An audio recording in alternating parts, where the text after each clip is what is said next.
వరాహమూర్తిని వారాహి అండం. సప్త మాతృకలు వీళ్ళు. బ్రాహ్మి, వైష్ణవి, వారాహి, నారసింహి ఇలా. కాబట్టి ఈ తల్లికి ఏం చేయాలి అనంటే, వే అందరూ ఎండుమిరపకాయలు వేయడము ఇలాంటియన్నీ చేస్తున్నారు. నిమ్మకాయలు, మిరియాలు, హోమాల్లో అవసరమైతే లాస్ట్‌కి ఆల్కహాల్ కూడా వేసేవాళ్ళు కొంతమందున్నారనమాట. ఆ! అవునా? హోమాల్లో. ఇది పెద్ద పీఠం. మన సిద్ధేశ్వరానంద భారతి గారు పెట్టిన ఇక్కడ 'దిల్సుఖ్ నగర్‌లో' ఉన్న పీఠంలో మల్లికార్జున శర్మ అని ఉంటాడు. వాళ్ళంతా వేస్తూ ఉంటారు వారాహికి, ప్రత్యంగిరికి. హ్మ్. ఇవేం అవసరం లేదు.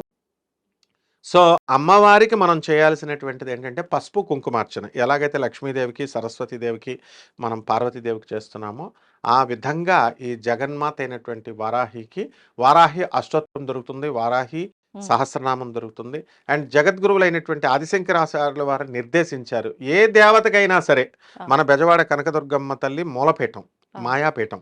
అమ్మవారికి అక్కడ కొండ మీదే ఏమన్నారంటే, లలితా సహస్రంతో చేసుకోండి చాలు అన్నారు. అంతేగాని స్పెషల్‌గా ఈమె దుర్గాదేవి కాబట్టి దుర్గా మంత్రాలు, హ్మ్. కాళికాదేవికి సహస్రం చేసేటప్పుడు కాళికా సహస్రాలు అంటే అవసరం లేదు. లలిత చేసి